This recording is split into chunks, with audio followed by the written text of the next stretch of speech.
Hi, Jim Gross here, corporate trainer for Dynabrade. I'm going to show you how to replace a slide board on one of our Dynaline sanders.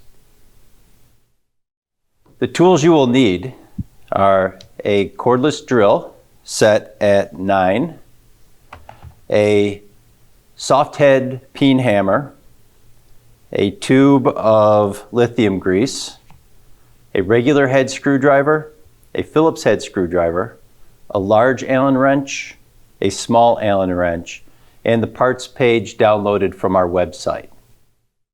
To begin, remove the pad by using the Allen wrench that's provided with the tool.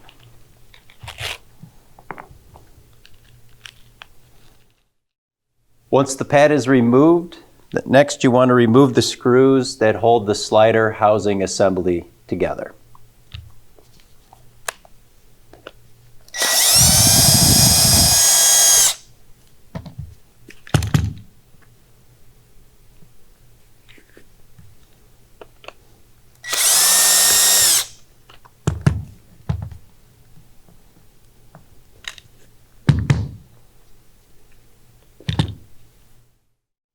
To remove the screws, you can actually use the smaller Allen wrench. Just kind of put them on there and slide them through and secure those.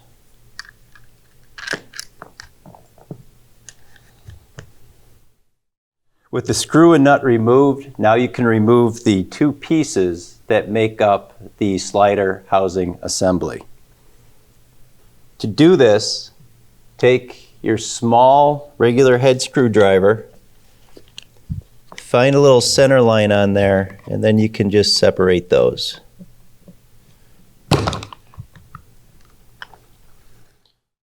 With the tool disassembled, you should have the two slider housing pieces, the two transfer pinions, the board, the slide board, the counterweight, and don't forget to remove the small bearing that's on the cam assembly. For reassembly, you want to make sure that the slide housing assemblies are well lubricated in these slots. The counterweight is lubricated on both sides. The slide board is lubricated, and the needle bearing is lubricated. First thing to do, take the needle bearing and place it on the cam assembly. Next, you could take the bottom slide housing assembly and hold it in place here. And this is where it gets a little tricky. So you want to make sure that the inlet bushing is pointed towards the right. And there's a smaller groove and a longer groove on the housing assembly piece. And that's where the counterweight goes in. So there's a little groove, so you want to center the counterweight onto the tool and set it down into that groove.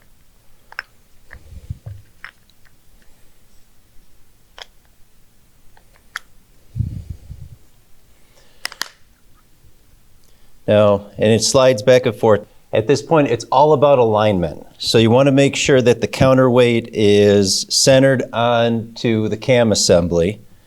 And then you can take your transfer pinions and you want to set those in just slightly. You want to center the transfer pinions onto the center of the counterweight, making sure that you have enough clearance between the pinion and the housing assembly, because what you're going to do is now the slide board, you have to bring that in at an angle. So you want to make sure that you have enough clearance between the ridge of the transfer pinions and the slide boards. So you're just gently setting those into those allocated holes that are there. Next you do is you take the slide board and you put the longer side towards the right and you drop it at a slight angle here, and the needle bearing goes into this groove right here. So what you want to do is you just want to kind of turn it sideways and kind of line up the needle bearing into that groove so that it's hold. Now that's a good sign that the grease came out. So then you kind of hold it and push those transfer pinions down so that it flattens out the tool. Now you want to hang on to the tool at this point. You grab the other side of the housing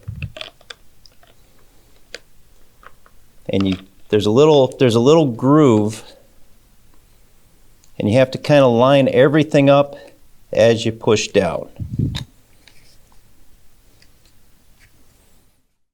So with the slide board locked in, you kind of hold this down, kind of hold it, and then take the slider housing assembly, the second half of it, and you can slide that over and kind of push it down and make sure everything lines up. So that's actually good. Now at this point, you want to look at the back of the tool, and there's a parting line right here where the housing is molded, and you want to make sure that that parting line aligns with the break point of the two slider housing assemblies. Okay, now that everything's aligned on here and everything's nice, it looks good, still holding the tool, here's a little trick. So you want to reinstall the nut and the screws for the slider housing assembly. And one little trick on this is I took this Allen wrench, and if you look on the slider housing assemblies, there's a circular side and a hex side. So this nut goes into the hex side. The Allen wrench that I chose actually has enough clearance in there so I can spin it freely. And what I'm going to do with this is I actually magnetized this Allen wrench. So I can hold the nut on the end and then identify the hex side and hold the tool so that I can start that nut, making sure, double checking and making sure that that nut lies flat inside that little slot. Knowing that it's flat at this point, I can support it. I can put the screw down into the tool and then drive it home. Remove. Go on the other side of the tool, hold the hex screw, identify what side has the hex cup on there, slide the nut in there, making sure it stays flat, supporting it, putting the screw in, and then driving the other screw home.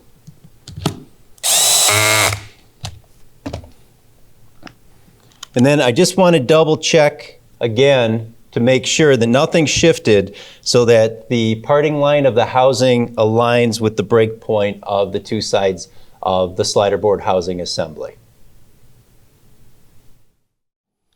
With everything reinstalled, at this point, you want to connect your airflow and make sure that the tool is operating properly, listening for any clunking sounds.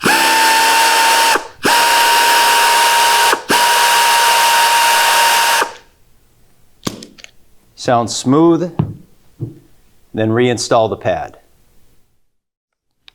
Hook the air back up and run the tool. I hope you found this video useful. If you have any questions, please reach out to me at the email address below. My name is Jim Gross, and I appreciate your time.